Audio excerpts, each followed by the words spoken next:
And now the starters for UC Santa Barbara.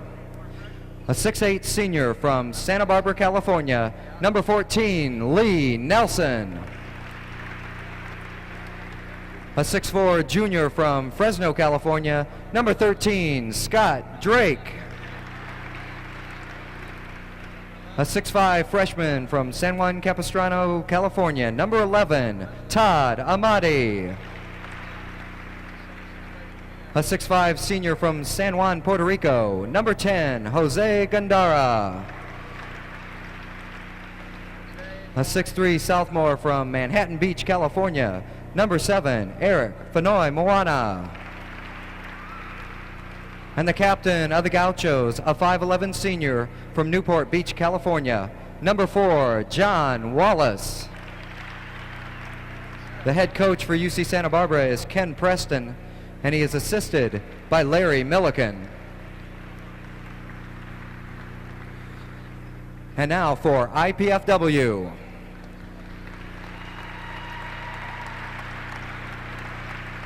A 6' junior from Shoreview, Minnesota, number 1, Andy Heffron. A 5'9" freshman from Fort Wayne, Indiana, number 2, Mike Steiner. A 6' junior from Brooklyn Park, Minnesota, number 3, Andy Lasis. A 5'11" sophomore from Silver Beach, Wisconsin, number 4, Paul Springob. A 6'3" freshman from Chicago, Illinois, number 6, Pat Lynch. A 6'1" freshman from Fort Wayne, Indiana, number 7, Steve Reed. A 6'2" freshman from Piedras, Puerto Rico, number 9, Juan Ortiz. And a 6' junior from Shoreview, Minnesota, number 13, Tim Heffron.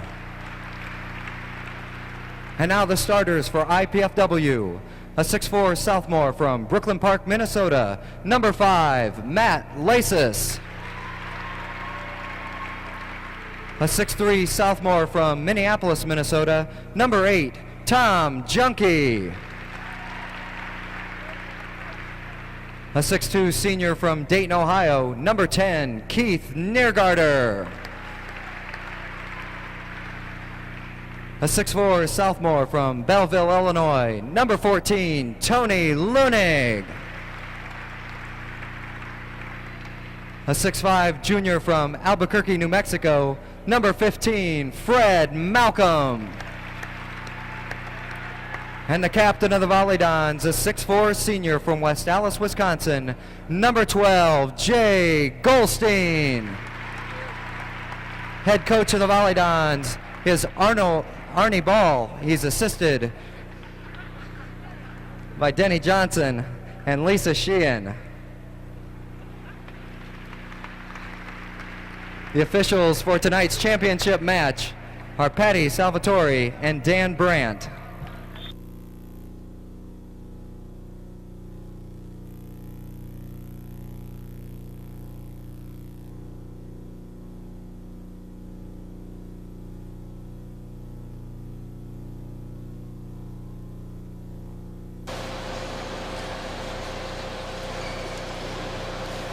I'm not going to do an anthem.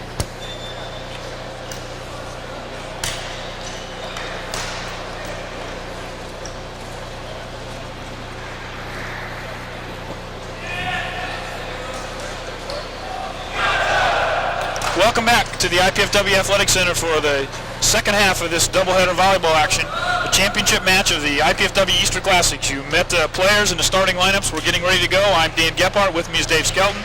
We're really excited about this match, and we'll see what happens here, Dave. Probably as big a single game as IPFW has had this year. The top-ranked number 5 in the nation, UC Santa Barbara.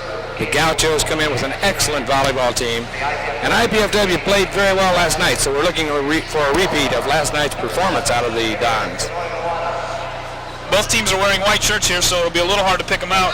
If you look at the shorts, the solid shorts will be UC Santa Barbara. The plaid shorts will be the IPFW Volleyball.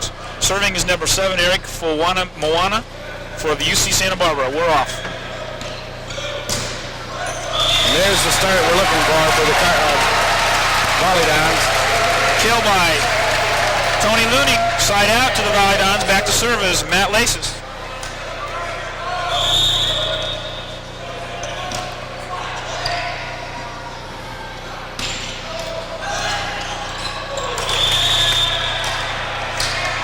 Both teams putting forth a pretty good attack on the first serve by the opponent.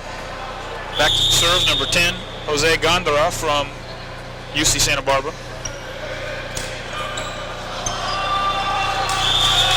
Although he didn't handle that first pass very well, it's good to see Fred Malcolm back on the floor tonight, right. Starting for the Volleyball. He sat out a lot last night with mononucleosis. He's fighting mononucleosis, and so yes, you're right.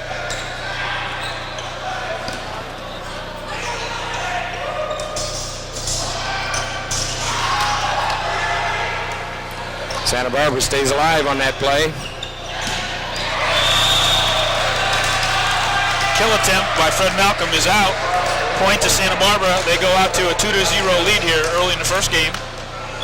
Nice varied attack though by the Volleyball. Gondra serving again.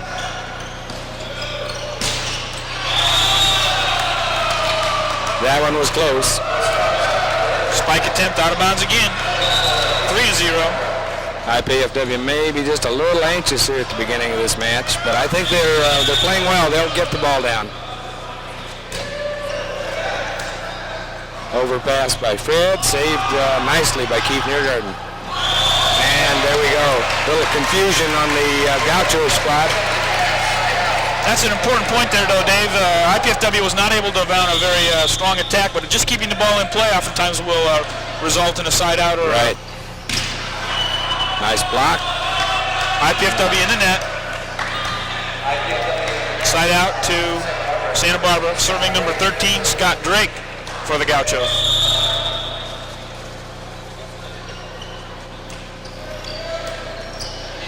There Fred gets a good first pass. Set was good, but the spike was out. That's about 4 execution mistakes on the spike. IPFW hitting the ball well, was just not placing it very well. Fortunately, none of them have been a shot that's way out of play, so they're going to be all right. Nice block by Junkie at the net, side out to IPFW. They trail 4-0. Tony Looning back to serve. They need to get on the board here. Be a good time right here to get out of that first point.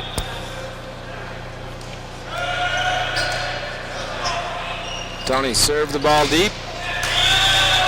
Double block at the net. Keith Niergarten and Tom Junkie, but the ball falls down. Side out to Santa Barbara. Number 11, Todd Amati serving.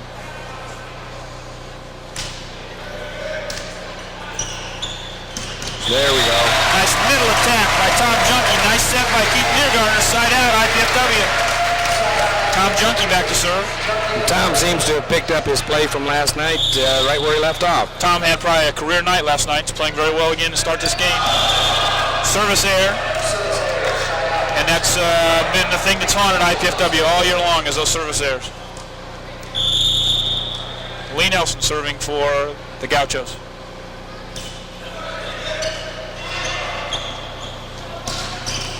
Back row attack by Fred Malcolm. Nice set by Keith Niergarten. Side out. Fred didn't hold anything back on that hit. It'll be interesting to see how long he can go. Well, I hope his stamina holds out tonight because they're going to need him all the way. Nice block attempt at the net, but through the block. Side out to Santa Barbara. Wallace serving. All-American setter for Santa Barbara. And John made almost a perfect set that last time.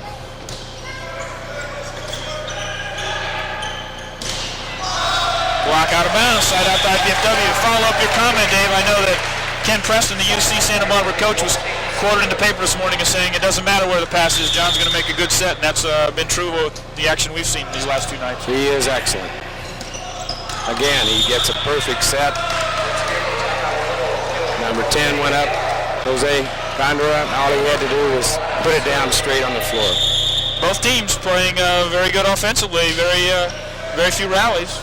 Overpass by IPFW, and Santa Barbara made them pay. And that's led to 3 of Santa Barbara's 5 points is the overpass, Dave. Right. We mentioned that earlier. That's IPFW has got to pass, control the ball during this match if they hope to stay in the game. It's going to be the kind of match that you just can't afford to give the opposition too many plays. Even that one there, even though the pass was handled, it wasn't a good pass, and the set was way outside, and the only shot that Tony Looning had was across court, and he wasn't able to get it down. 6-0, UC Santa Barbara early in the first game. Nice save that time by Tony Laces. Tony Looning with a kill. And the crowd's crying to get in this game with the Volleyball, but they can't get that first point. Matt Laces back to serve. Service ace. That'll get you started. Nice way to get on the board. 6-1. UC Santa Barbara. Laces still serving. Matt found a corner over there that he liked. Number 13, Scott Drake with the kill. Side out, Santa Barbara.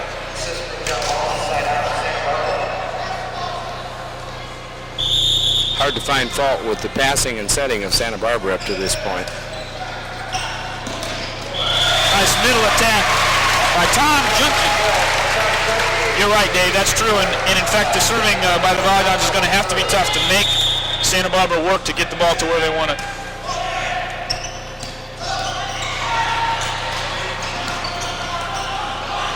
There's a mistake. All right. IPFW made a pay, and the crowd loves it. Overpass on Santa Barbara's part. You won't see that very often, but IPFW handled it well. Tony Looney get it down for the point, 6-2.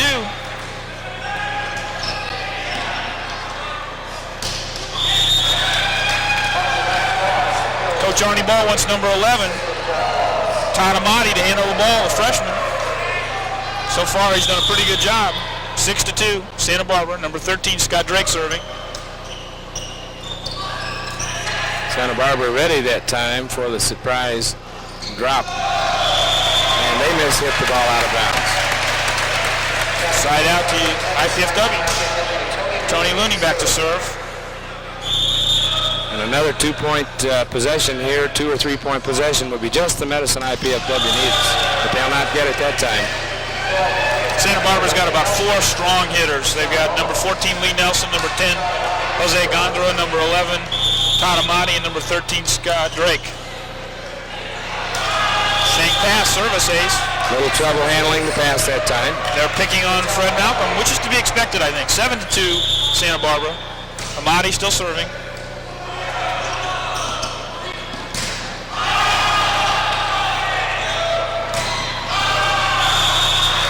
Block out. Goldstein got 2 attempts at the kill there. Hit it hard both times. The first time IPFW, I'm not sure they played great defense, or it was just they were in the right place at the right time, able to keep the ball alive. Well, the ball came straight back and bounced up into play, which you're always fortunate when that can happen. There's the difference, though, Dave. Not a good pass by Santa Barbara, and yet John Wallace is able to get to the ball and make a perfect set on the outside for the kill. Lee Nelson serving, leading 7-2 here in the first game of the championship match of the IPFW Classic here on Cable Channel 23.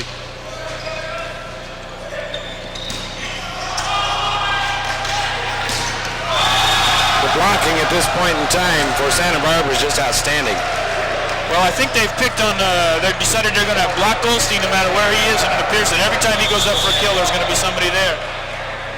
So it may be better at this point to move the ball around and try to pick on some other players.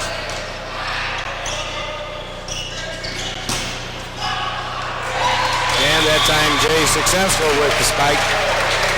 He went a little deeper that time, made him handle the ball outside. Well, and actually it's not Goldstein who's going to make that choice. It's going to be Niergarten, the setter. He's got to decide whether Goldstein's got the hit or not and decide to go to Goldstein or not. Because where he puts the ball will depend on what kind of a swing Jay or any of the other hitters is able to get at the ball. Nice block by Goldstein at the net on the dink attempt. 8-3, Santa Barbara. Niergarten still serving.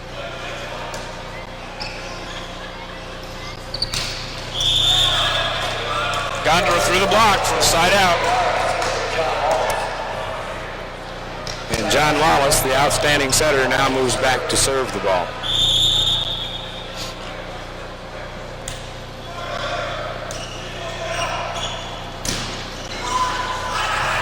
Again, the blockers were right in the face of Jay Goldstein, and that time the IPFW blockers right on the target. The dink goes over, the kind of play that East Stroudsburg had lots of difficulty with in the match earlier tonight. Great defensive play by Santa Barbara. We knew coming in that they were going to be a very strong offensive ball club. They were going to handle the ball real well, but we weren't quite sure exactly what kind of defense they were going to play, and they're playing a very strong defense, keeping the ball alive, and at the net particularly, they're very strong. And even though the score currently stands 9 for Santa Barbara and 3 for IPFW, the Mastodons have played reasonably well. They just need to get a few more things, a little more variation in the attack, and get some points to drop in. Well, and I think in order to get that variation, they're going to have to pass the ball off the serve, and that's not what they've done well tonight at this point. They need to have passes that Keith Niergarten can get to and handle and set that ball, and as you mentioned, get the variation, but he's got to have something he can handle to be able to do that. So an important timeout for IPFW, trailing 9-3 here. They need to get the ball back here on this serve. John Wallace back serving. His last service attempt was short. Tried to make Goldstein move forward to handle the ball. This one he serves long. So the timeout was successful in terms of getting that side out and getting Santa Barbara off of its attack. Jay Goldstein, the All-American candidate for IPFW, with a jump serve. Middle attack by Jose Gandara.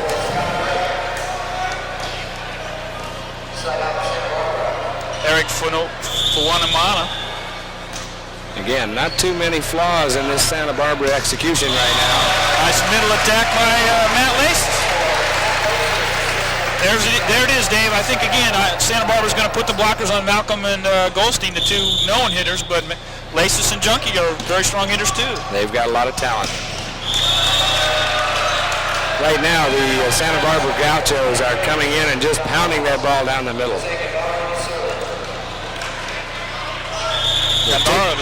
They're taking no prisoners, so to speak.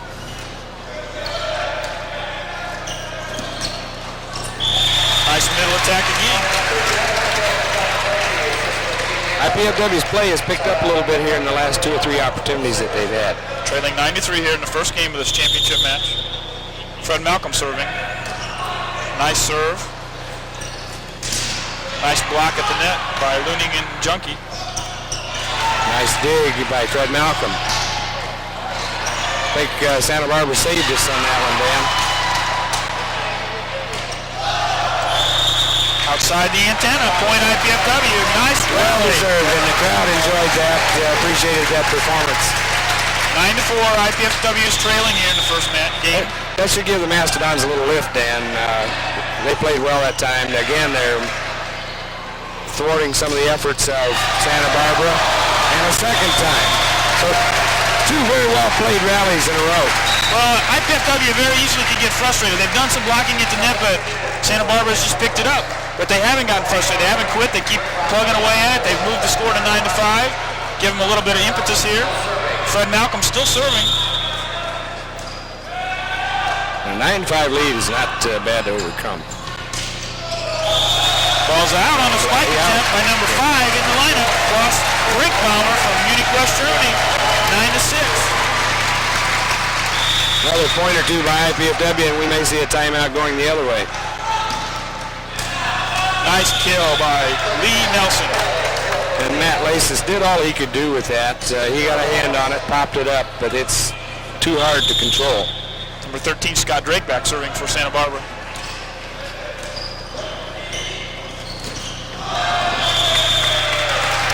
And IPFW gets the ball back quickly. Looks like Fred Malcolm's getting into a little bit of a rhythm. He had about 3 bad passes on maybe the first 5 service receptions, and has had about a string of 5 or 6 here he's done a good job on. Tony Looning serving.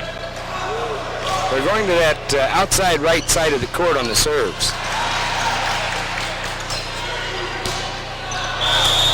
Keith Niergarten with a skill opportunity, just long.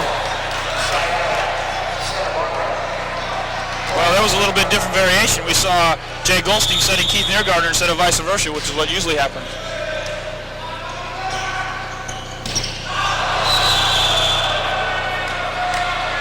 Goldstein under the net, point for Santa Barbara, 10-6. And that's a violation that we have not seen much of in these last 2 nights. We've seen most everything, but not the player going under the net. Overpass, mistake by IPFW, but they recovered. Eric Moana through the block. Point, Santa Barbara. Move out to 11-6 lead. Klaus Brinkbaumer still serving.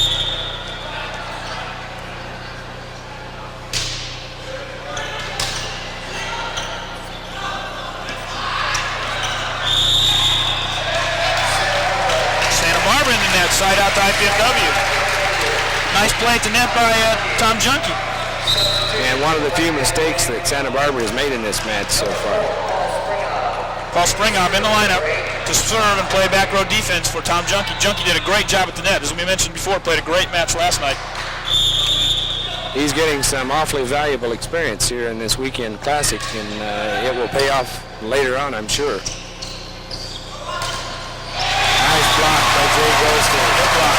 Point for IPFW, 11-7. Well, it's no surprise. Jay is a very talented volleyball player, and he's a leader in blocks. He's a leader in the kills.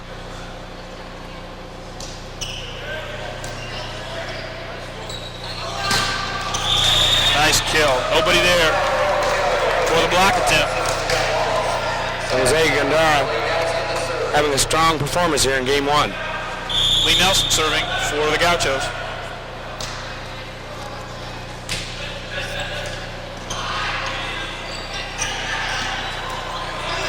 Free ball for Santa Barbara. Kill attempt by Gandara is out of bounds. Great reaction by Jay Goldstein at the net that time. Just able to stick his hand out, pop it back over the net. Santa Barbara tried to come back with it quickly and pushed it out of bounds. Keaton Eargardner serving. 11-7, Santa Barbara. There's some good reaction time also, and then Tony goes a bit long on the smash. Kill attempt out of bounds. 11-7, Santa Barbara. John Wallace back to serve.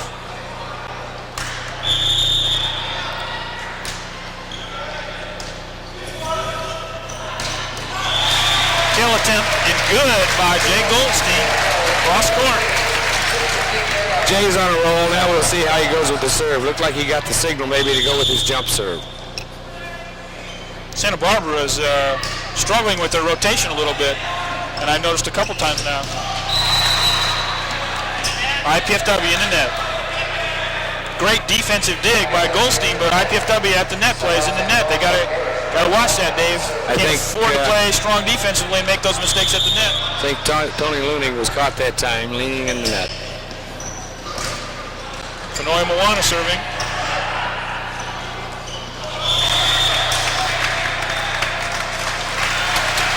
Block attempt is out. Side out to IPFW. 11-7 here in the first game of this championship match. And Tom Junkie coming back into the lineup to play in the front row. Matt Lace is serving for IPFW. Again, they overpass to that left side, and that time Tom Junkie made him pay for that mistake. Scared me a little bit, Dave. Looked like he went for the corner, and it looked like it was real close to being out of bounds. 11-8, Santa Barbara. Junkie with the kill, block at the net. 11-9. What a run here by IPFW. Well, Junkie's certainly playing alert at that net. Every opportunity, and it forced Coach Ken Preston to call timeout for Santa Barbara. Well, IPFW they made a couple service mistakes very early in the game. Had 3 overpasses early in the game. I think they've only had 1 overpass since that time, and they're just executing very well at the net. Their execution has really picked up, and again, early, some of those kill attempts that they had were just barely wide, and now they're beginning to get that ball down and to fall on the line or inside. Well, Santa Barbara defensively came out, keyed upon Goldstein and Malcolm, and served Fred Malcolm tough. Knew he's ill. Know he's the one that they want to be passing the ball, not Goldstein, and obviously Arnie Ball set up his offense so that those are the 2 who will pass the ball. But they are executing fairly well right now. Santa Barbara isn't doing things wrong. It's IPFW's just turned their game around. Right. That's exactly right. And it's the kind of match we kind of thought it was going to be. Tight match, closely contested. Matt Lace is still serving for the Volleyball. There you see a picture of Ken Preston on your screen. Wanted to call the timeout. Crowd beginning to pick up the intensity here a little bit. They want Santa Barbara to waste that last timeout, and as well they may.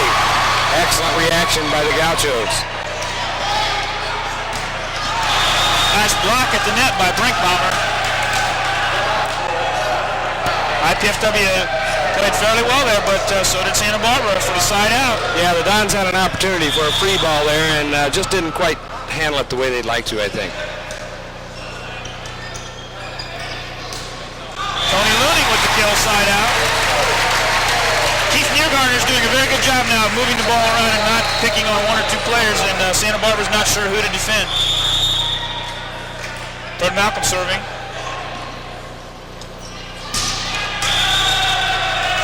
Well, they certainly don't lose any hitting power when they bring in Brinkbaumer, do they? And Brinkbaumer got a nice set that time and then powered it away. 11-9, Santa Barbara. Number 13, Scott Drake serving. Fred Malcolm. Tom Junkie almost straight down. Tom came back and said, okay, you did it. Here comes one for you. Tony Looning serving for the Dons. Tom Junkie, number 5 for IPFW, has really given them a spark here, Dan, in the last 2-3 minutes of play. Strike attempt is out of bounds, 11-10. So here we go. The Dons climbing back into this one. Tony Looning continues to serve here. Nice look at the audience here. They're really excited about this game. Block attempt. Hit down the block. Number 14, Lee Nelson. Side out, Santa Barbara. And Keith Niergarten that time was not very far from having that block go straight down on the other side of the net. You called it earlier, game of inches, Dave. It sure is.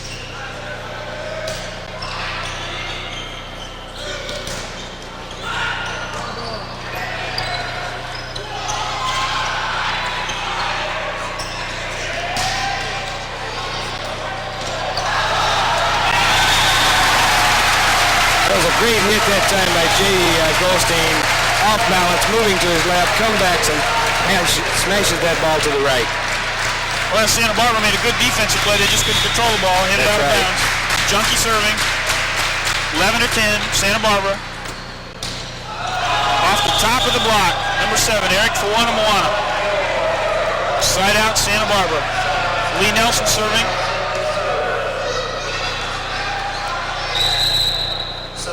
Substitution for Santa Barbara.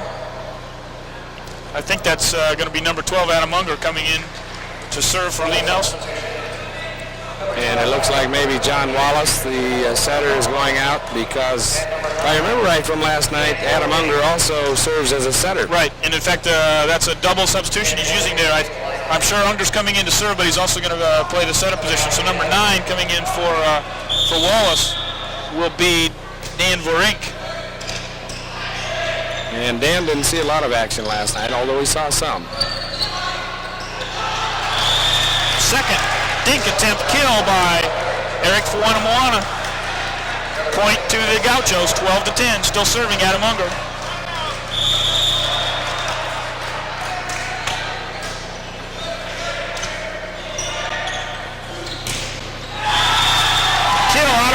Goldstein was standing out of bounds and could not get out of the way of the ball. So as long as it hits the player before it hits the floor, it's good.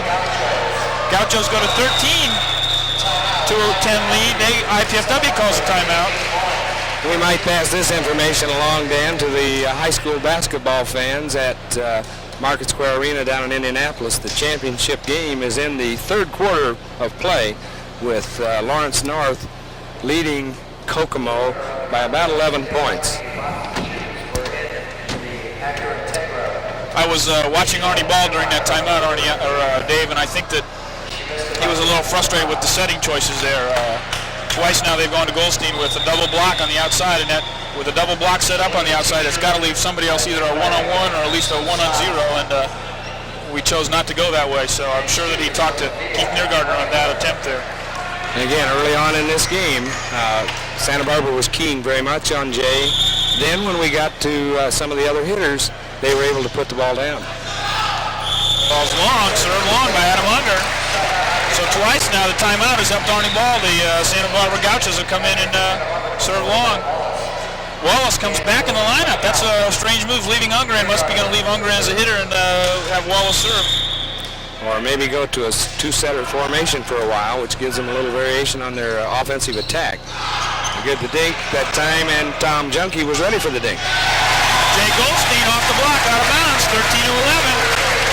Keith Niergardner hit, serve again. Again, both teams in the blue and white, but the IPFW Mastodons playing in. Overpass. Attempts kill by Fred Malcolm, but he just mistimed it and the ball fell on our side of the net. So it's a side out to Santa Barbara. Missed opportunity that time to capitalize on a rare mistake by the Santa Barbara Gauchos.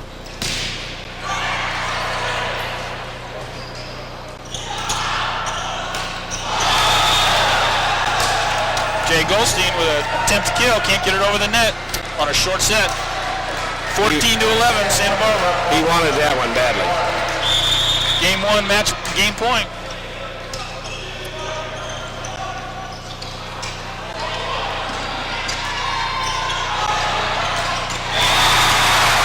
Overpass kill by Matt Laces. John Wallace did a nice job getting to that ball. It's hard to tell if you're back to the net where it go, but there was a mistake, and IPFW took advantage of it, and they had to take advantage of that one.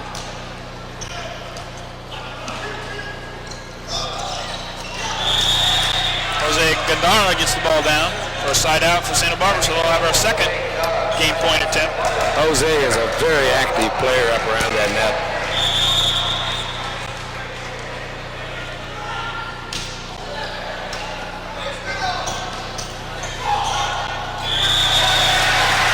Gandara called for the lift. Side out to IPFW. Need a couple of points here. Right. Andy Heffron coming in from Matt Laces to serve and play defense in the back.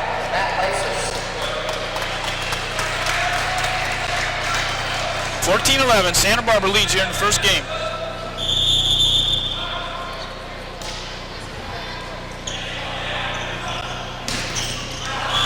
Strong kill attempt by number 13, Scott Drake. Lee Nelson going to come back in the lineup for Adam Unger to play the front row. Going back to service, Jose Gandara.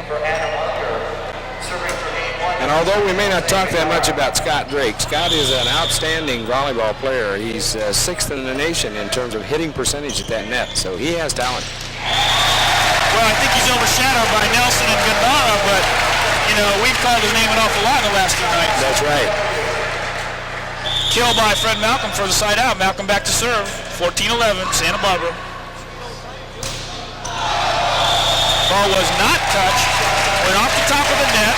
Point to IPFW. That was a good call by the officials because the direction of the ball changed, but it was because it jumped up off the top of that net. Net served by Malcolm. We get a service error. Fourth attempt at game point by Scott Drake.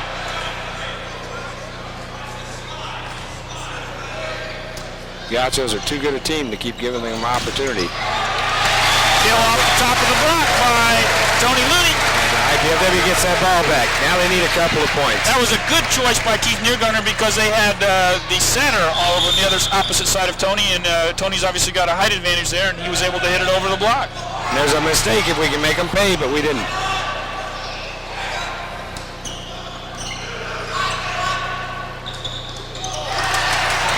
Excellent reaction by Tony Looney that time.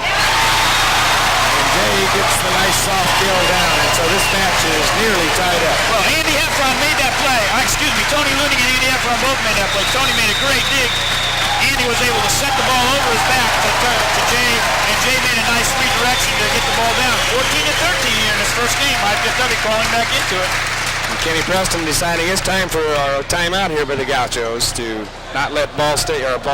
I've done that 2 nights in a row here, Dan. Not let IPFW get on a run that could maybe take this game 1 out of the reach of the Gauchos. Well, and IPFW again is just playing fairly consistently after that early stretch of about the first 3 or 4 series. They've played pretty consistently now. This is an important timeout. Again, I've said this over and over again. The team that calls a timeout needs to get the ball back.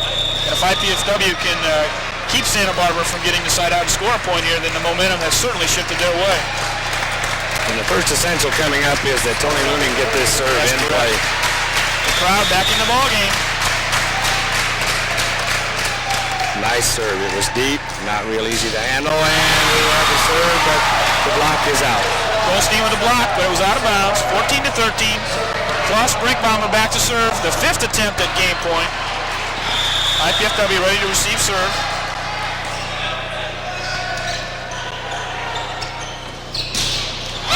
Jay gets it down. Nice execution by IPFW that time. Good first pass. A little close to the net, but Keith handled it very well. Got a good setup, and Jay Goldstein hammered it. Tom Junkie back to serve. Matt Lace is back to play front row.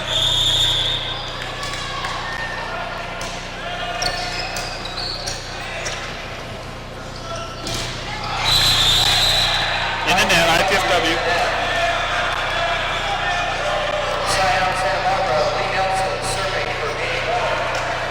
Number 6 game point attempt for the Gauchos. Lee Nelson serving. Well, game 1 has been an excellent volleyball match. Nice save by Tom Junkie.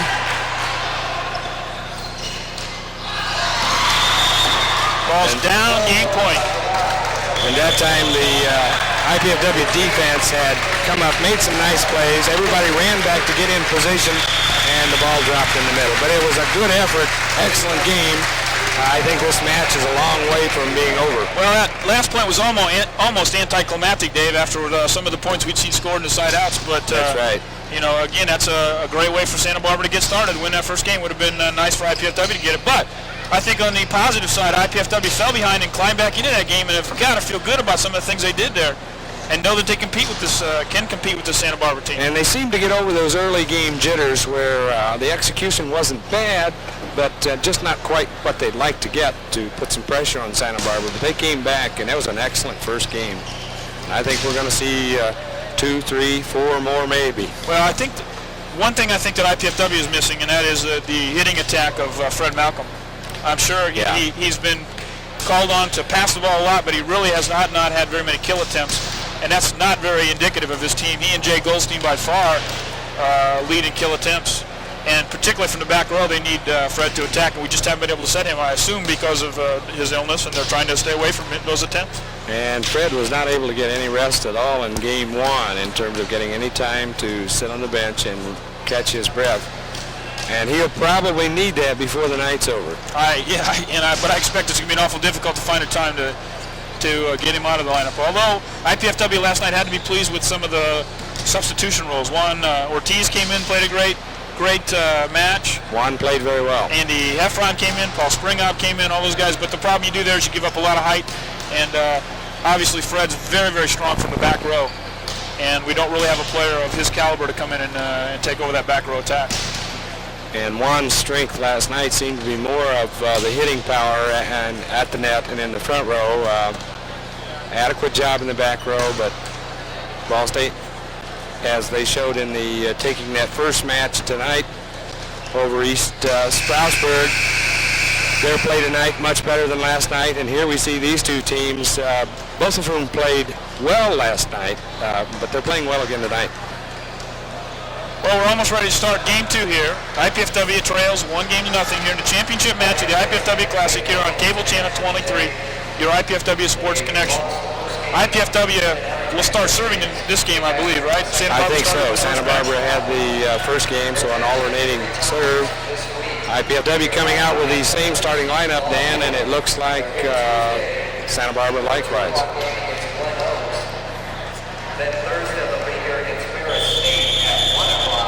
Now there may be one change. Looks like Santa Barbara has number 5, Klaus Brinkbaumer, in the starting rotation this time. Instead of number 11, Todd Amati, I noticed that the Volleyball were serving to Amati, making him handle the ball as a freshman, and maybe Preston saw something, decided to change his rotation a little bit, have Brinkbaumer in as a hitter and have somebody else pass the ball. And those serves were going to the deep left side of the court. So we'll see if IPFW picks on the new replacement there. And indeed they do. Gondaro with the kill. Middle attack. Side out to Santa Barbara. Back serving is number 10, Gandara.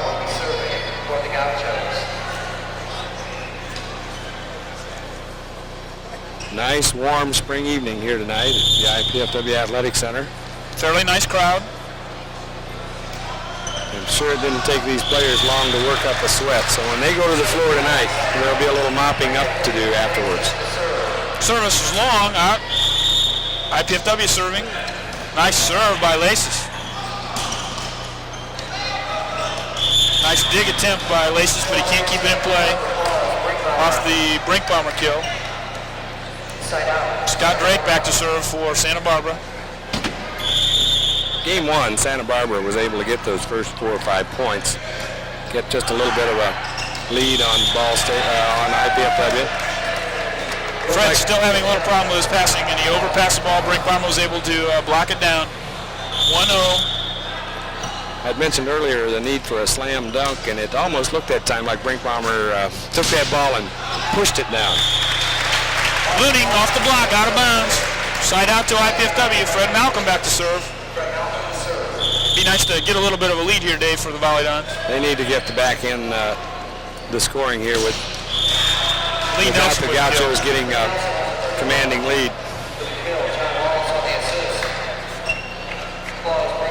Brink Bomber back to serve for Santa Barbara.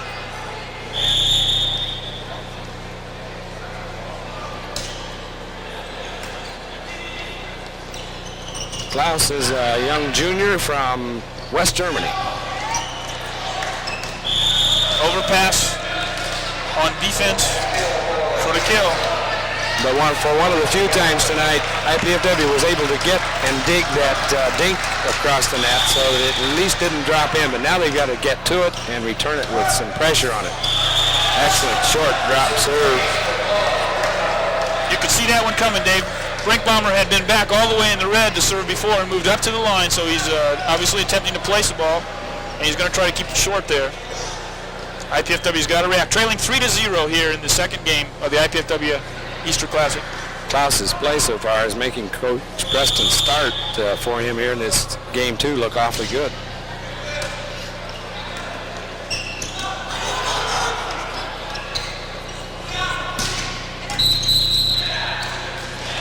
IPFW in the net again. Violation in the net. They just cannot afford to do that, Dave. That's a point to Santa Barbara, 4-0. And just ahead of that, they had somewhat misplayed a short, soft hit at the net. Service is out. Side out to IPFW. Tony Looney back to serve. But they've got to stop making those silly mistakes, mental mistakes, right. Dave. Can't afford them tonight. And really don't want to let that lead get much more than that 4-0. And here we go. We're on double block at the net. Goldstein and Junkie for down for the point. 4-1. Looning still serving.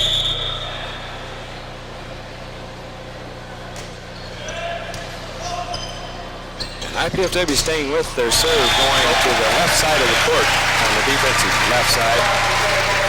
Goldstein with a block again. 4-2 IPFW.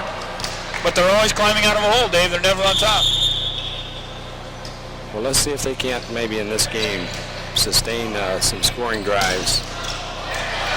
Nice return by Tony. 2 blockers there, did a good job, but they weren't able to keep the ball in play. Blocked it out of bounds, side out to Santa Barbara. Lee Nelson back. Eric Moana with the kill there.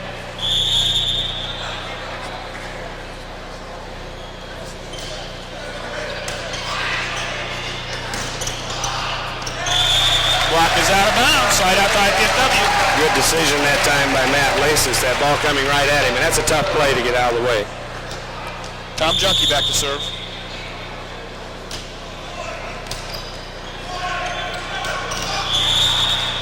We've talked about this young setter, John Wallace, but he continues to put that ball up there where those hitters can just go after it. Well, and so much of a setter's value is almost imperceptible to the average viewer because it's not necessarily where you set it, but what choice you make each time. And it's amazing how I mentioned this last night, he's able oftentimes to look at the defense and see where they're setting up before he makes a set choice. His court vision is tremendous. And supplement that with his attributes of being able to make that set. And that's an invaluable asset to the team. Well, IPFW had a net violation and then a block by Santa Barbara in play. Gives them 2 points, so they move out to a 6-2 lead. Goldstein with the kill. And that time he went through the blockers that were there and following him. Keith Niergartner back to serve, trailing 6-2 here in the second game.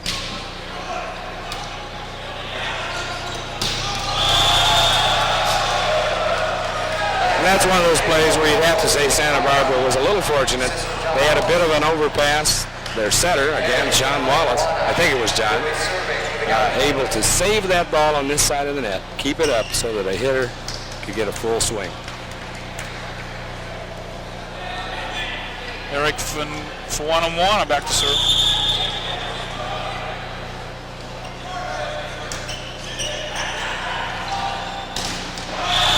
First kill attempt by Fred Malcolm for a while, but Santa Barbara there with the block.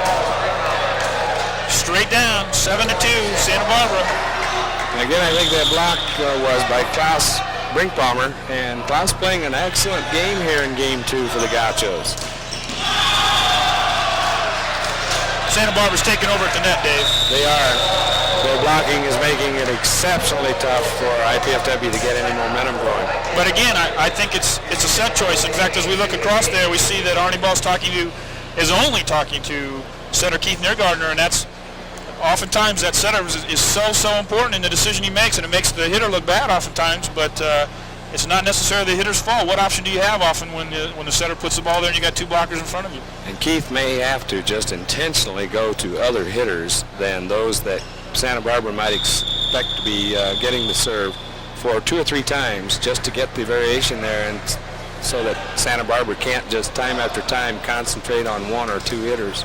Well, and we talked about already that with Fred Malcolm not being completely healthy, that certainly restricts exactly what they can do. But Keith has got to make some good choices there. Fuanamoana still serving. In Game 2, very similar to Game 1. Santa Barbara getting the early lead, although not having necessarily commanding overpowering play, but having good play. Well, again, not being a coach, Dave, but he went right back to Goldstein on the outside, and there were 2 blockers there. I'm not sure. Good choice. IPFW was able to hit it off the block, but Santa Barbara just does so many things well. Nice jump serve by Goldstein. Fuanamoana able to dig it. Looked to me like Wallace did a 360-degree turn in the air to control that ball and make the set with a kill by Gondara. Their defense at the moment is excellent. There's Fred Malcolm in the ballgame. And IPFW needs more of Fred Malcolm's activity in this game to vary the attack. 8-2, Santa Barbara. Matt Lace is serving. Nice block. Malcolm, junkie, down for the point, 8-3. And if IPFW can continue now to close that gap, again, this will be a replay, so to speak, of Game 1.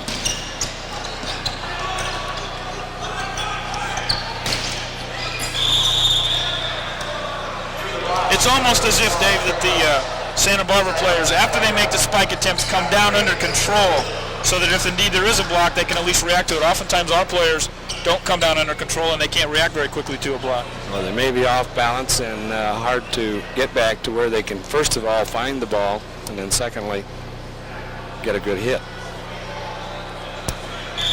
Scott Drake serving for Santa Barbara. They lead 8-3 here in the second game. They won Game 1, 15-13. Malcolm with a hit out. Point Santa Barbara, 9-3. Scott Drake still serving.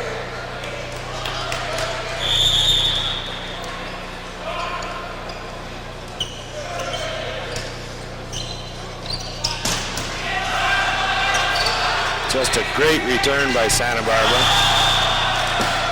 And a little bit of congestion of the players at the net that time. Well, I think 2 things there. I thought this set was too short by Keith Niergartner, and with Fred's health, I don't think you go to him twice in the same series right away like that.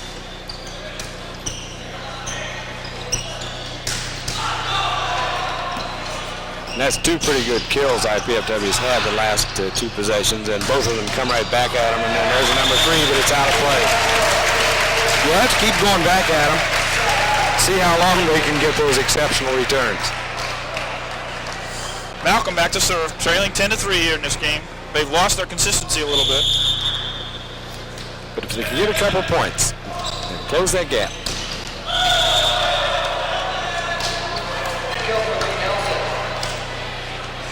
Side out, Santa Barbara. Claw spring power to serve.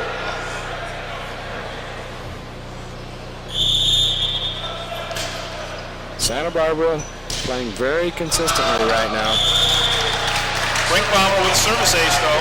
Gives the ball back to IPFW, but they've been unable to score here for a while. And although they made an error, it was not out by much. And the corner was virtually undefended.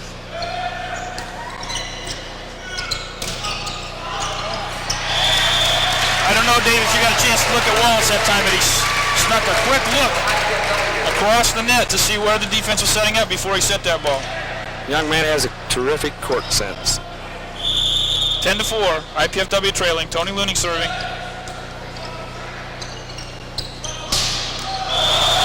Spike attempt is long, no touch. 10-5. There's the 2 or 3 points you talked about. Right. Now they could just extend this a bit. Now make this game tight again. Service error by the Volleyball.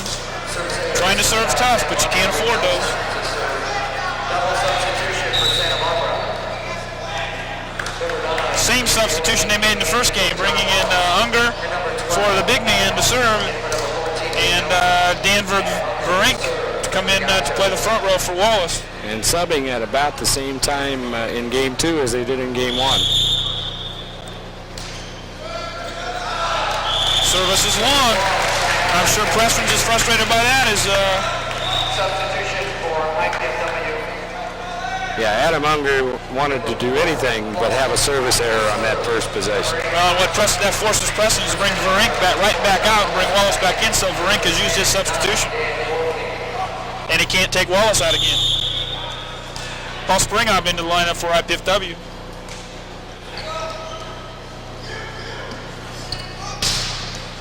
Nice block at the net by Laces and Goldstein for the point, 10-6.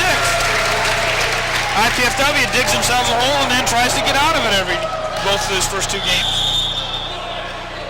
Well, they're on a 3-point run now in their last 2 opportunities to serve. Paul Springhoff still serving. Paul Digg. Nice. All right, nice play Quick attack by Jay Goldstein, that's right.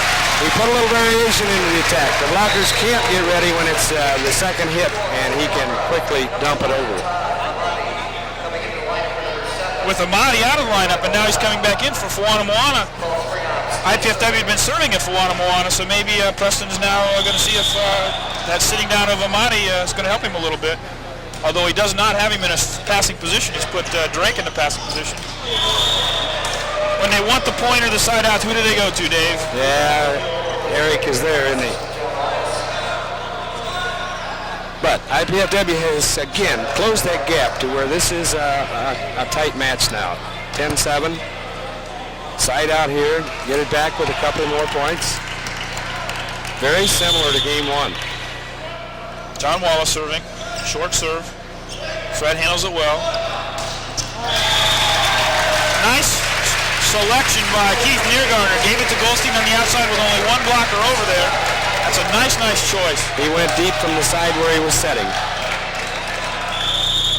Niergartner to serve here.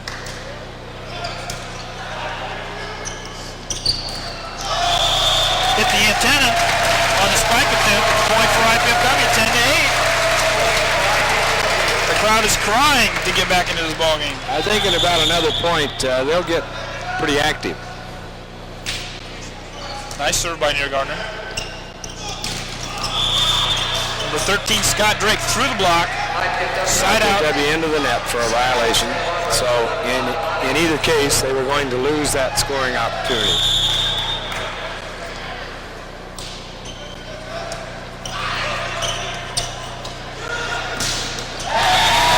Back row middle attack. Tony Looney, we haven't seen that tonight at all, and I don't think Santa Barbara saw about that time? Tony didn't leave much doubt on that one, did he? Jay Goldstein with the jump serve. Amati doesn't handle it well. There's the opportunity to make them pay. And they don't. That's the kind you have to put it down hard. Boy, the opportunity was right there, Dan. All they had to do was grab it. Well, I think, Dave, what happens is last night we saw a call twice where IPFW played the ball on the opposite side of the net. And I think Tony hesitated there, and I think Skippy Neergardner hesitated earlier in the match doing that just because they were afraid of getting that call again. Tony Looning off the top of the block. So Tony putting a little life into the IPFW attack now. Well, and we'll see if Santa Barbara adjusts, and if they do, then Keith Neergardner has to adjust who he sets. Matt Lace is back serving, trailing 10-8 here in the second game. I'm so impressed with John Wallace. Santa Barbara's passing is not that good tonight, as it appeared last night, but he's still getting to every ball and making good sets. If the Gauchos just get the ball to Wallace, he's going to do something pretty decent with it. Poor set. Forced Junkie to tap the ball out of play. Point to Santa Barbara, which is their first for a long time. Breaks their string. IPFW was out of control that time and thus not able to do anything too impressive. Spike attempt's good. Linesman calls it in, another one of those close plays. But, Dave, I'm not sure that trailing 11-8 that you can afford to let that close a play go without an attempt at it. That play would have been out. Fred will let it go. But I suppose he heard me say that you don't let those close ones go. So he played that one and put a little power back on it and gets the side out. 12-8, Santa Barbara. IPFW serving Fred Malcolm. There's the opportunity, and again, couldn't quite capitalize on the mistake. Nice dig by Fred Malcolm.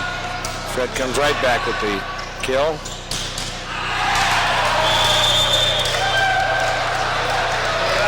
Both teams executing defense pretty well that time. But IPFW, in my opinion, has made some poor choices here. They've had 3 or 4 overpasses in these last couple series. They've not been able to get a good hit at it, so they need to set the ball back up and take a nice swing at the ball instead of trying to dink it back over on those overpasses. That's right. They haven't played the Gaucho mistakes with any authority.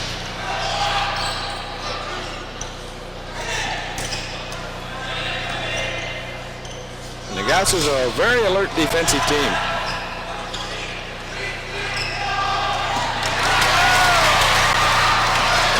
They stayed alive. Good hustle. But Nelson gets the kill down. 4 to point.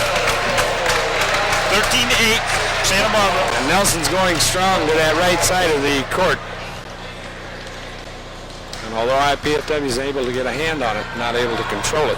Well, again, Dave, it appeared to me right in the middle of that rally that Keith Neergardner made a wrong choice in setting. Tony Looney had made a kill attempt. Santa Barbara blocked it back over the net, came back to Looney, to Neergardner, and he went right back to Looning. Looning didn't have time to set up and was not able to get a good hit at the ball. And I'm not sure that's a good choice right there. Well, the Mastodons take a timeout here, again trying to ward off this attack of the Santa Barbara Gauchos and to keep this game 2 from getting away. Because if game 2 goes to Santa Barbara, it's going to be very difficult to come back and win 3 straight, although both games been very well played games. But my opinion is that fatigue is going to have more of an effect on IPFW than it is Santa Barbara. Santa Barbara, we know, has a very strong bench. And obviously IPFW's reserves coming in have been doing a very good job, but I just don't know how long IPFW can sustain the kind of effort they've been trying to give these first 2 games, particularly when they dig themselves a hole and have to come back out of it. And Fred Malcolm, having been able to sustain his play through 2 games, 5 games would be a real push on that kind of performance. Brinkbomber serving for Santa Barbara, leading 13-8 here. Kill by Malcolm from the back row. Nice side out. Certainly not lagging with strength that time. There you get a good look of Fred Malcolm on your screen.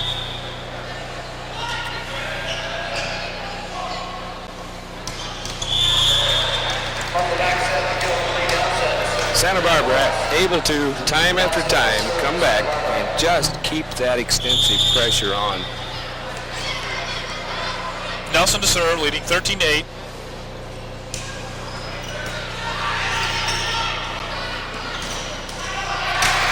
Goldstein with the kill, side out.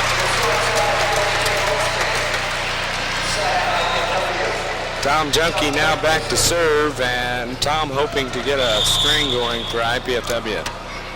Close the gap.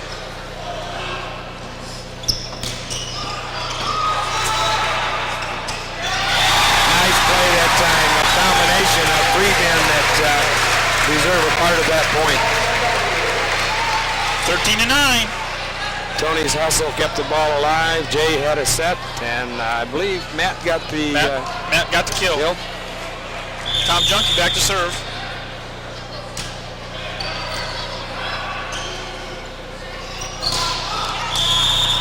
Ball's in. Cross-court kill by Gandara. Side out to Santa Barbara. John Wallace back to serve.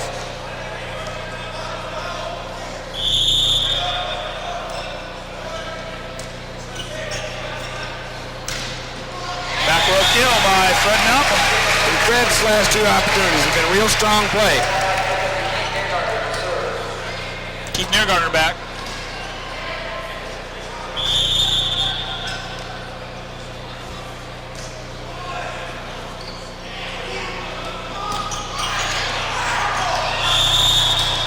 Overpass out of bounds.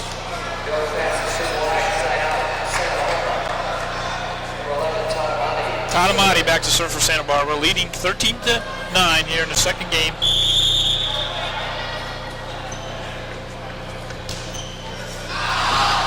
Todd serves long. The service errors on Santa Barbara's part really surprised me, Dave. I expected them to do a much better job serving than they are tonight. And it seems like many of those are when they go to the far deep corner.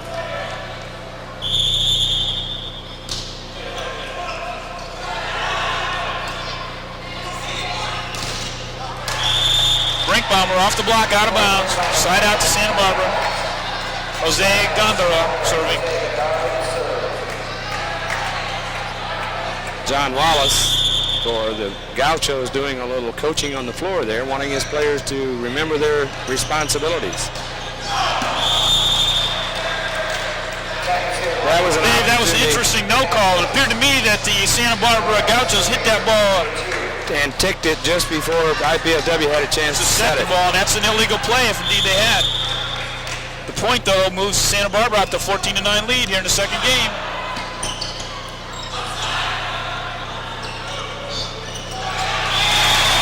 And the Mastodons stay alive.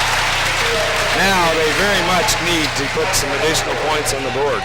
Well, Dave, if we're right and that call was missed, that's an important call because it put Santa Barbara within 1 point of winning this game and going up 2-0 in games. 14 is a lot different than 13 in terms of how you have to play the game now in terms of IPFW. Andy Heffron in to serve.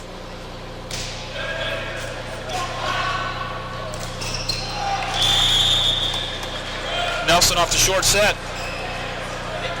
So Santa Barbara will have a second attempt at game point here. And as has been the case in many games tonight and last night, game point's been a hard point to come by. Tony Looning with the push kill. So again, IPFW survives the game point situation for the Gauchos, and now Fred Merritt serving to attempt to score for IPFW. Lee Nelson's been a pretty active man at the middle part of that net tonight too, Dan. He's come up there several times and put that ball straight down on the floor.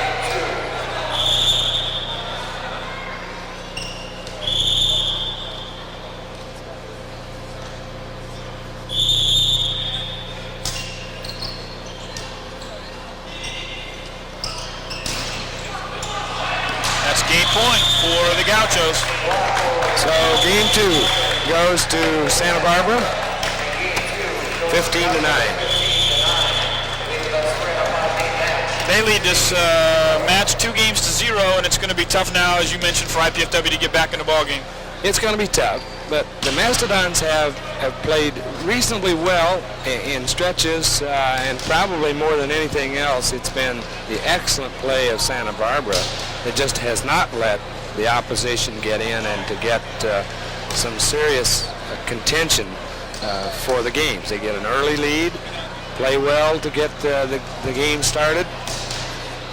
And Santa Barbara's an excellent volleyball team. No doubt about that, Dave. There's no doubt about that at all. But I'm sure if Volleyball was sitting up here, he'd be critiquing his team, saying that you're right, they're playing fairly well, but the critical mistakes that they've made, the service errors, the overpasses, the failed attempts at the overpasses on Santa Barbara And one difference in the match so far has to be probably, as you say, the errors made by IPFW. Santa Barbara makes you pay. Santa Barbara has made a few errors also, and too many times IPFW hasn't been able to capitalize on that error. Well, as we said, IPFW trails 2-0. The first match tonight for the consolation was won by Ball State in 3-0 over East Stroudsburg University. There will be an alternate team selected. We'd like to stay on the air if we can to give you that alternate team at the end of this match. Tonight's attendance is 578, a little bit higher than last night's 519, so nice crowd again here tonight, enjoying this match. Like to see IPFW win a game or two or three here, and hopefully give this fan and some crowds to cheer, something to cheer about. I think, again, if they can do that, if they can win one game, it'll get them back in the match, and it could be the motivational factor IPFW needs. There have been a few rallies in each game that has given the fans an opportunity to get into the match a little bit and get excited, but they don't last very long.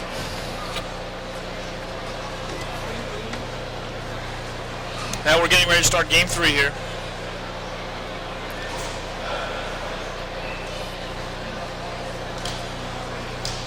Santa Barbara's taking the floor. It's important for IPFW this time to come out with the best consistent play that they've had all night. And again, whether they win or lose this game 3, they need to pick up their level of play a bit, maybe slow down the Santa Barbara Express a little bit.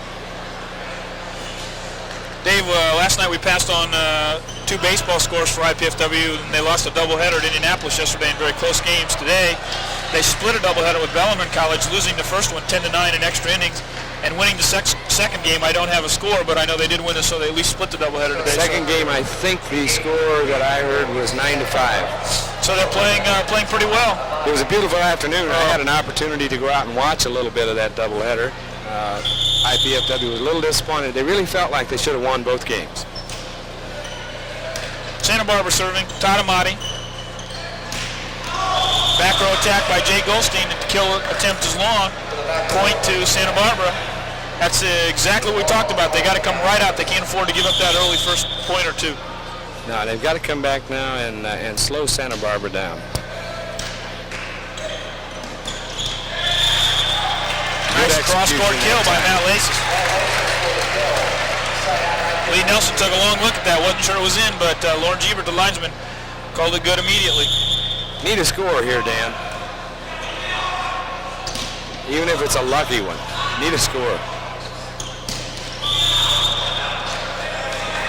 But Scott Drake didn't think he wanted to cooperate. Well, again, just John Wallace is just making some great choices. It looked to me like he was going to go cross court, and he back set to Drake, and nobody was there. Jose Gandara serving. Double hit on Junkie. Block hit. One of those situations where the ball comes out of the net so fast that he hit it, it goes into the net, comes back at him again.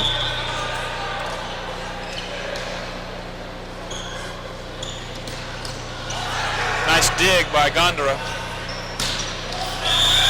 Nice kill by number 5, Klaus Brinkbaum, who's playing an awful lot tonight.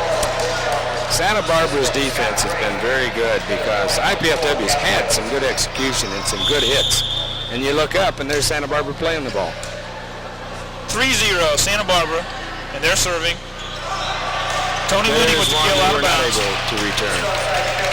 Right now is the time they got to get back in the match, and here is number 15, Fred Malcolm serving.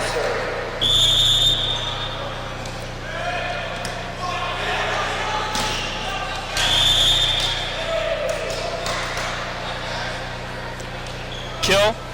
Side out. Scott Drake serving for Santa Barbara.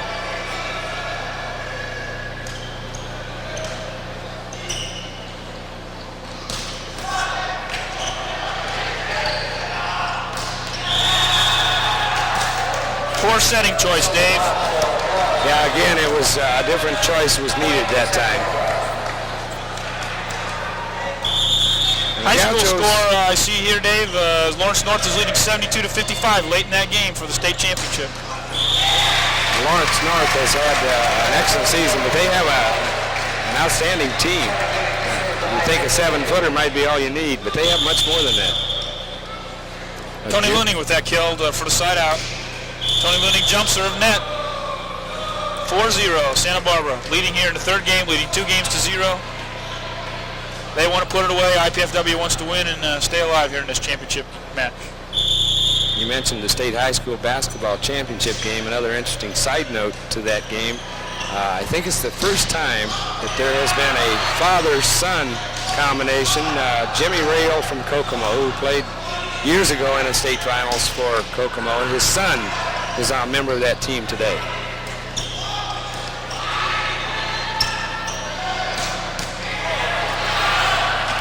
Nice rally. Both teams played real well.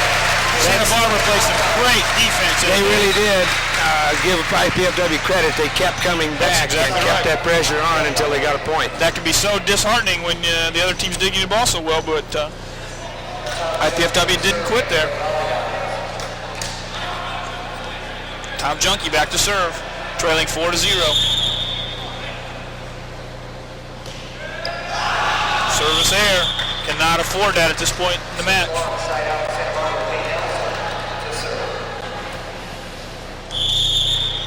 Lee Nelson to serve for the Gauchos.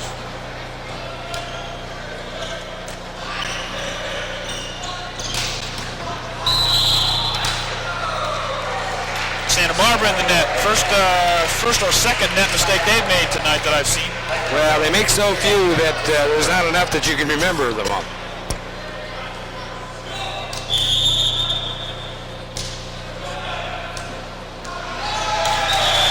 Pass, service ace by Keith Neergardner. 4-1. Now's the time. Boy, Dave, I'd just like to see what IPFW could do if they could get a lead here. That's right. And not wait until it's 8-2 to begin to close the gap.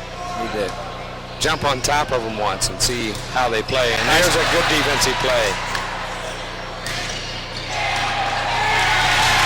Nice dig by Junkie. Nice set. Fred Malcolm with the kill over the block. 4-2. Both teams played well on that rally, but Indiana Purdue played better and got a point. IPFW is blocking at the net, though, is breaking down a little bit. It's not as strong as it was the first 2 games. Santa Barbara has too many clear shots at where they want to go with the ball.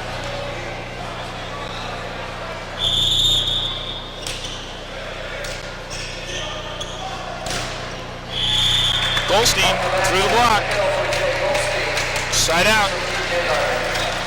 4-2, Santa Barbara.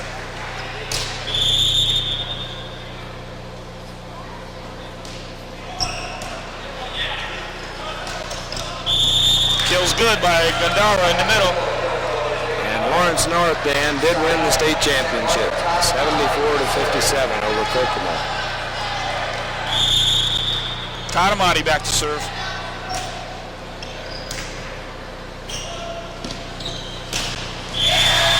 Looning. Good first pass, good set, and a good finalizer. There's a good picture, Tony, number 14. Fred Malcolm behind him, number 15. Service air.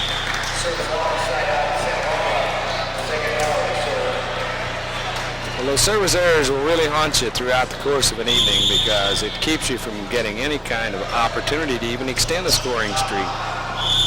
Overpass, over the net, out of bounds. Their first point for a while. They move up to a 5-2 lead here.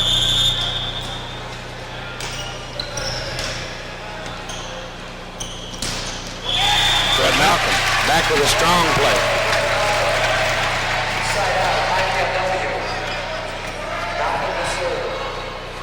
Malcolm to serve.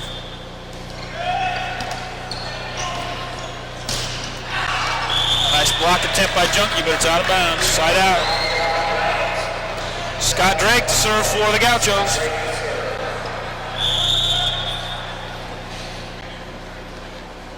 They lead 5-2 here in the third game. Nice block over the top by Fred Malcolm.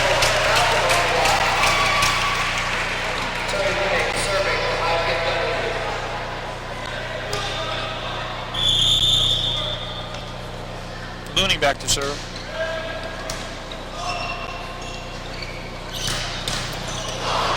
Nice dig by Looney, but that ball was coming so hard he had no opportunity. That went about twice the length of the court. The Gauchos right now, they have a pretty big club on the floor.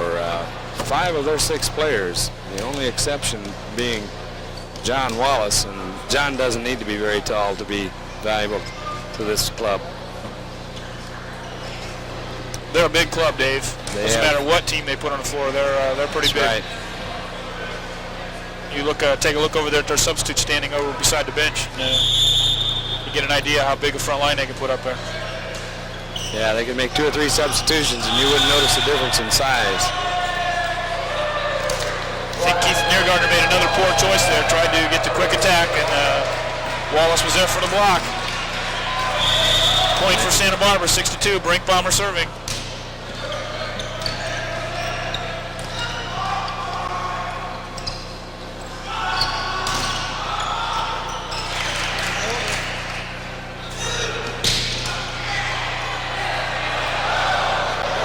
It cleared the rafters and everything up there. And there they go again. Those Gauchos are just digging everything that IPFW can put at them. Except the softball. And the crowd loves it. Well, it was a great rally, Dave. I'm not sure how those two got through there. Those did go above the rafters and didn't hit anything. As long as it doesn't hit anything up there, it's still in play. If it doesn't hit anything, you're all right. And oftentimes the defensive team will get mesmerized if that ball goes so high and make a mistake, but IPFW handled both of those well, and we're able to get the point, the side out. So it's Tom Junkie back to serve, trailing 6-2 here.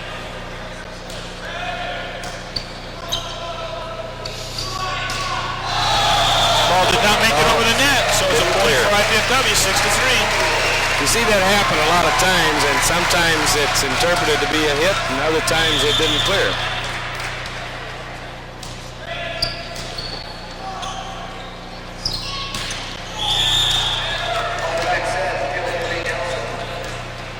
Side out kill by Lee Nelson. Looks like IPFW is leaving the sideline open. Block wasn't quite out far enough, and he was able to get the ball down the sideline. Overpass. Overpass lift by Matt Lasis. Didn't have much choice. And an example of what we've been talking about in terms of the error in the overpass on IPFW's part, and Santa Barbara makes you pay.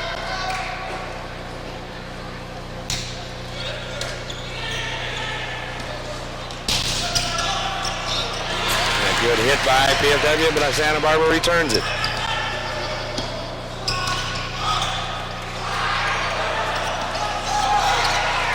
And again, a possibility that time it looked like perhaps interference on a set, but I guess not. Excellent rally.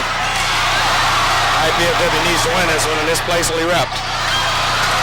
But it's still alive. There we go.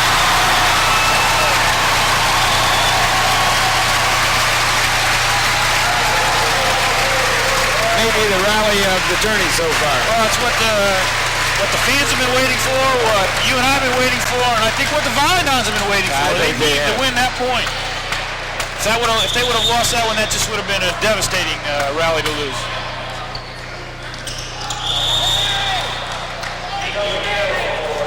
The decisions of John Wallace. He's quite a volleyball player. Well, not only does he know what's going on his side of the court, he knows what's going on the other side of the net. Sure That's does. so important for that setter. And he's back to serve here, leading 7-3, game 3. The Gauchos lead 2-0. Best of 5 match.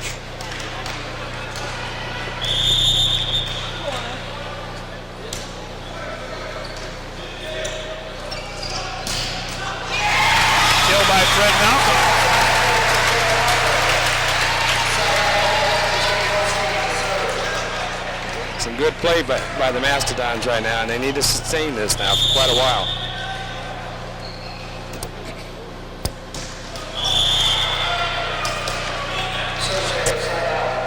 Jump serve into the net by Jay Goldstein. We've talked about it over and over again. You cannot afford to make those mistakes at this point in the game.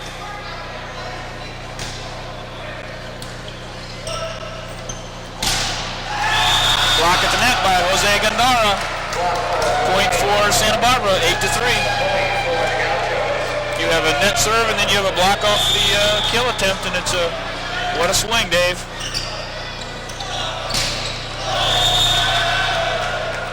Tony Looney with a cross-court kill attempt out of bounds, 9-3. And it was a nice power attempt by Tony, but they weren't able to keep the ball in play. Well, it's getting very difficult now for the Mastodons. They've got to come up with some scoring and to come up with it while they hold Santa Barbara for 2 or 3 or 4 attempts.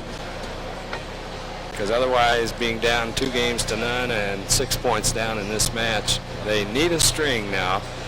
A little luck wouldn't hurt anything. Right.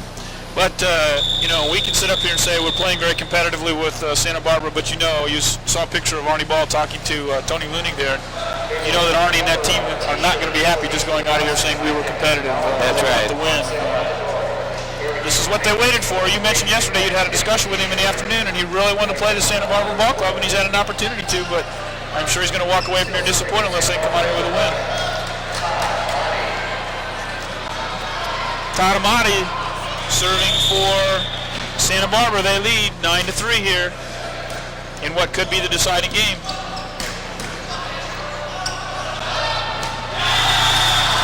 IPFW, poor choice.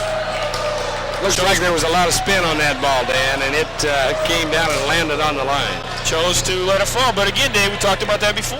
Anything close like that, you can't afford to let it go when you're down 9-3. You have 2 strikes, you can't take that inside pitch. And they can't decide who's going to take the pass, and 2 guys hit it, and they overpass, and it's a kill attempt for Amati still serving, leading 11-3 here. IPFW has really broken down since his last time out. Well, I'm sure they know that they're in a very difficult situation, but yet it still is the kind of thing that with some sustained play like that, consistently, they could get right back in this game. But again, Dave, we haven't called you and I haven't called Matt Lacis' name for a long time, nor have we called Tom Junkie's name for a kill attempt. That's right. And if they're not getting those attempts, that's the setter's not distributing that ball very well. Andy Heffron in, serving for the Volleyball. Ball's wide, point for the Volleyball, 11-4. The linesmen have had a lot of tough calls in this game. That ball's been dropping down on that line or near the line many times. That may be Wallace's first poor set we've seen in this tournament. He's right. He's human. He made a mistake. And IPFW capitalizes. Second point in this series, 11-5. Andy Heffron still serving.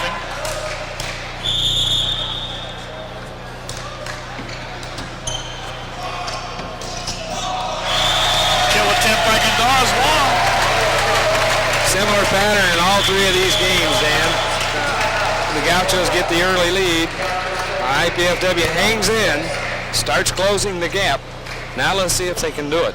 Well, and again, in my opinion, Dave, it's just been they've let it go too long. They've lost their intensity, and we saw that last night a little bit. Only it was the opposite way. IPFW would build a lead and lose their intensity and give up some points. Again, I don't mean to say that because IPFW certainly played well against Santa Barbara. Santa Barbara's a very good ball club. You wonder how they're only rated 5th in the country after watching some of the things they do tonight. Well, if there are 4 teams better, I'm not sure I want to see them because they would have to be awfully strong. Well, I've got their games they've played here, and they have lost to, if I can quickly find this.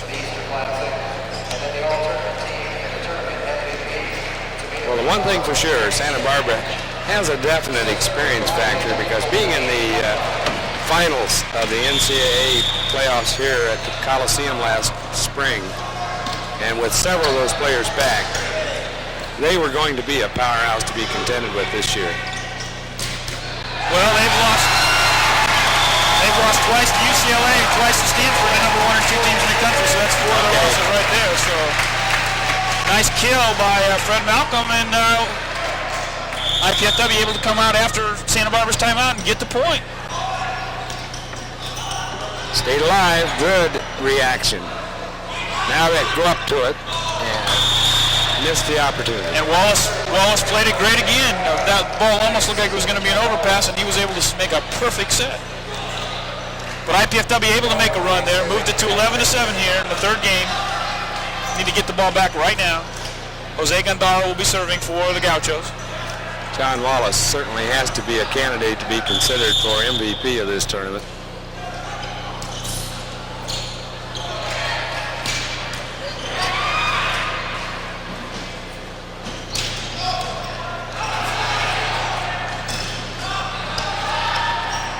They keep so many things alive and just barely missed the inline on that play. But Dave, I go back to this over and over again. How can you trail 11-7 and let that close a ball go? That's right. Great eyes by somebody back there, but I don't think we can afford to take that chance. Tough decision. That lineman's human back there. He could call that in if it's that close.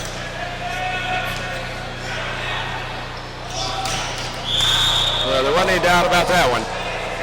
Number 13, Scott Drake with the kill. He'll also be serving. Scott, as we've mentioned before, kind of one of the silent powerhouses on this Santa Barbara team. Only a freshman, right? No, a junior, excuse me. He's a junior. But he serves out, helps IPFW. 11-7. And still the opportunity is there. It's going to take some excellent execution to pull it off.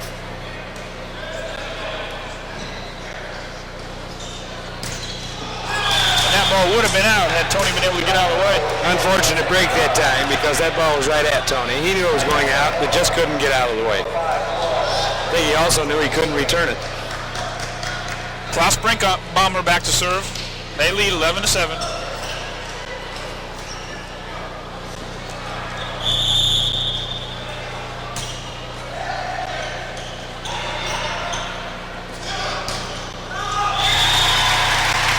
Nice misdirected hit by Goldstein. Not quite sure how he did that, but... Well, Jay's one of those athletes that has excellent control up there. He can do a lot of things that you and I can't even think about doing.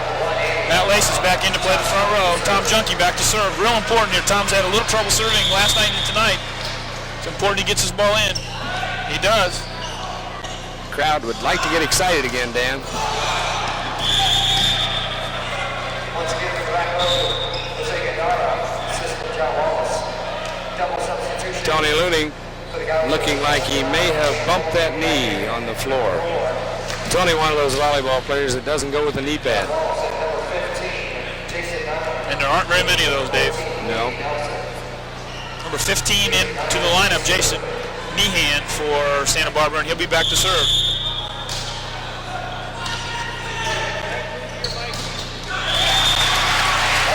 Nice kill by Goldstein. Keeps this side out series alive, but IPFW hasn't been able to score here lately. Score has stayed at 7-11 for quite some time now. Keith Neergartner, there he is on your screens, back to serve.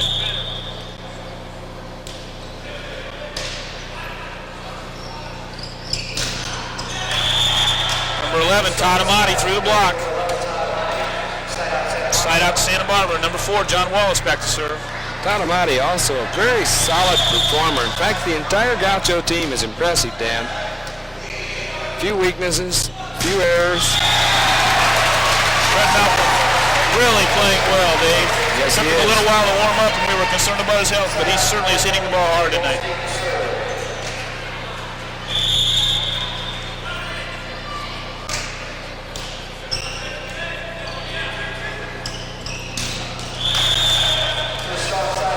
Amati through the block again.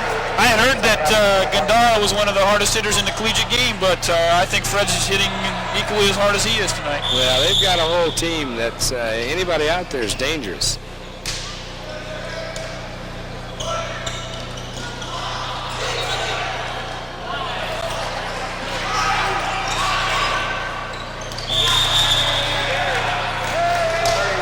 And then Jose Gandara coming through again with a center court straight down. And that's the first point for Santa Barbara for a while. They move out to a 12-7 lead.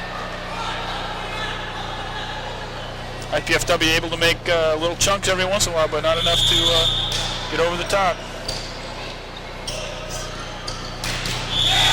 Merritt again. Malcolm, Fred Malcolm. Where'd I come up with Merritt? Been a long 2 nights.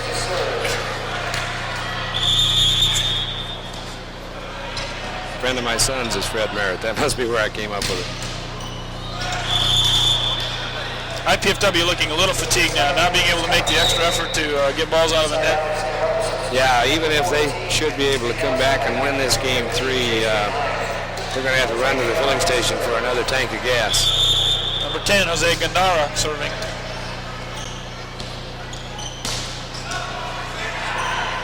And surprisingly, as hard and as active as Santa Barbara is, they don't look tired, Dan. Well, Preston's been able to do a lot more substituting than Arnie Ball has. Yes, he has.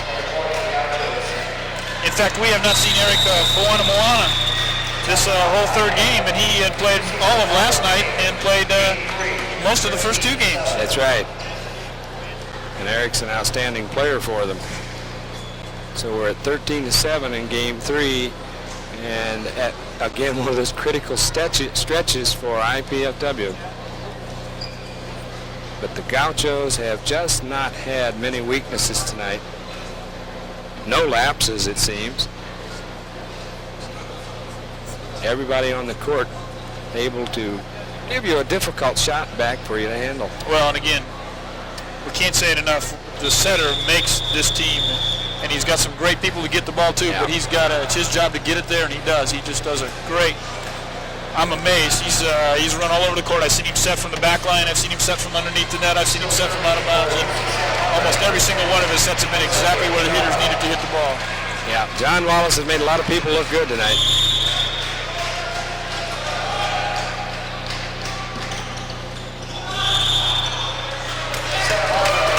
Santa Barbara in the net. Side out to IPFW. They're still alive. Like you said earlier, Dan, as active as Santa Barbara is, not many net violations.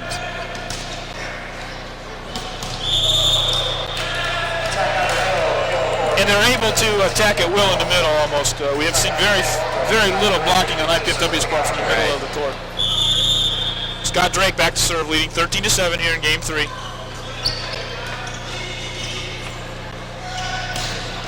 Nice kill from the back row by Fred Malcolm. And Fred's going strong, playing well right now. Tony Looning serving.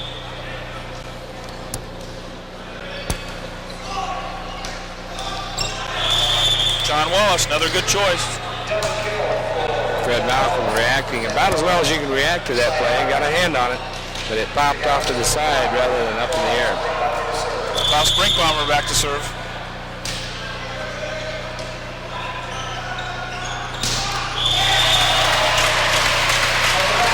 Jay Goldstein with the kill. Now that's the kind of play that IPFW is capable of, but it's the kind of play they have to have possession in and possession out to be able to beat a team like Santa Barbara. Well, and again, the key's been the first pass, Dave. You know, we've criticized Keith Niergardner an awful lot for the set, but that first pass, if you're going to have a setter, you got to have that ball to him, and it hasn't always been the best. Critical mistakes IPFW has made tonight. There's one that looked like it might float out, but not. But Lee Nelson. On the right side of the net, Lee is powerful. And he's back to serve here, leading 13-7, game 3.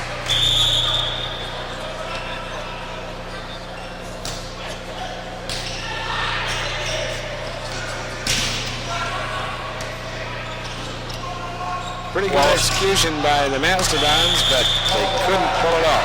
Wallace took a quick look on the other side of the net, see where the defense was, though. Lee Nelson making the first game and match point attempt here. USCB 14-7 over IPFW.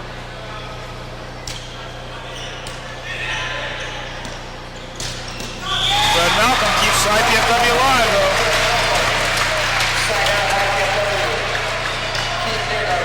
Well, we've seen that throughout every match in each of the last 2 evenings. Only once did I remember the first opportunity successful. That serve, another service there, mental mistake by the Volleyball. John Wallace back for the second attempt at match point. I'd be willing to bet his serve will be in play.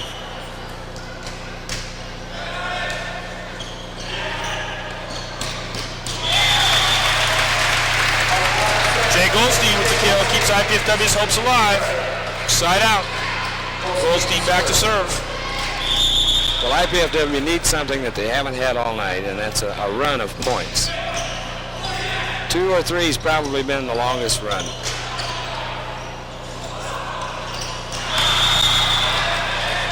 No hard hits at the net that time. Dink, dink, dink. But Santa Barbara gets the side out. Thought there might have been a carry on Santa Barbara's side in the middle there. It was close. Patty Salvatore on the ladder tonight did not call that. Todd Amati serving for the match. Fred Malcolm says no. As a fan, you have to sit back and say, why can't you do that every time? Well, I guess we ought to try it sometime as fans, and we'd find out why you can't do that every time. Matt Lace is serving.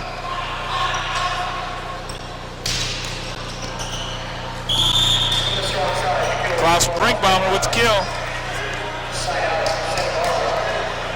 Jose Gandara serving. Fourth attempt at match point. The unfortunate thing is IPFW is not able to get anything in between. And there's the match point. Always anticlimactic, David. Always seems anticlimactic. Yeah. Again, IPFW making critical mistakes at critical times in the match. Was not able to get over the top. They lose the last game here 15-7. So they lose the match 3 games to 0 with scores of 15-13, 15-9, 15-7. And some similar patterns in each game. The Gauchos just never let up. Jumped on top in each game. Put the Mastodons in a tough position to where they just couldn't make any mistakes. But what an outstanding classic this was, Dan. These 4 teams, 4 ranked in the top 20 in the nation. Excellent play on the part of all 4 teams throughout the 2 evenings, and just a most enjoyable experience for me. Well, I'm sure the fans walking out the doors right now are disappointed that the Volleyball didn't do a little better here in the final match, but they got to feel good about the competition that they did see, and the fact that, like you mentioned, that there was 4 teams in the top 20 in here. The first tournament we had back in January with USC and Ohio State, Penn State had 4 teams in the top 15 at that time. Right. Can't ask for any kind of better competition than IPFW has been able to bring in here for volleyball, and then obviously all name schools. And all the coaches we've talked to are very excited about the tournaments, want to come back, and I'm sure Arnie Ball's real disappointed that they couldn't do a little better tonight, but I'm sure that's just going to be more incentive for making the Final Four. You know, we've got a big match coming up at home, April 15th with Ball State. We will not be broadcasting that game. But you fans need to come out and see that. That's a big, big match for the Volleyball. If they can win that, they'll be the #1 seed going into the MIVA tournament. And that'll give them a nice edge in the seeding in that tournament with a good opportunity to win that championship and then go into the finals of the NCAA, which I believe this year is out hosted by UCLA in California. We're going to try to stay with you here if we can to give you the awards presentations and the all-tournament team announcement. Chris Cooper and Michael Freed are accepting the 3rd place trophy for Ball State. They won that match tonight over East Stroudsburg 3 games to 0. The runner-up trophy now will be presented to the IPFW Volleyball, who made a game effort tonight but weren't able to get over the top. Well, as you strive to become champions, you have to play the best competition around, and the competition that IPFW played tonight is right near the top. Well, Dave, you know, IPFW went out west and played 3 teams while they were out there and won 1 of 3, lost to San Diego State and to Pepperdine, but played everybody competitively. Obviously played competitive tonight, but, you know, it's close doesn't help when you're talking to your players and when you're trying to get emotionally up. That's right. So, accepting the championship trophy there for the UC Santa Barbara Gauchos is number 4, John Wallace, number 10, Jose Gandara, and number 14, Lee Nelson. And interestingly enough, John Wallace came up with the game ball. He must have hands that are like magnets. They just attracts that ball from anywhere. First member of the all-tournament team is Lasalas Karkalis. East Stroudsburg, fine player. Fine player. From Ball State University, number 9, Chris Bierman. Fort Wayne, Chris Bierman from Ball State University.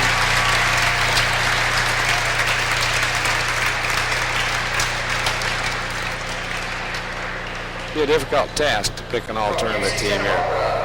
Number 14, Lee Nelson. Lee Nelson from UC Santa Barbara.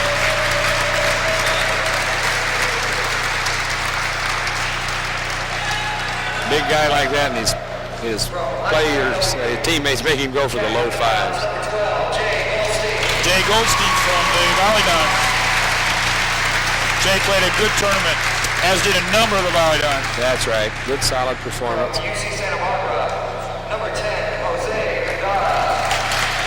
Jose Gandara, and they'll announce the most valuable player of this tournament next, I believe. Dave, are you going to put your money on Wallace? I think I will.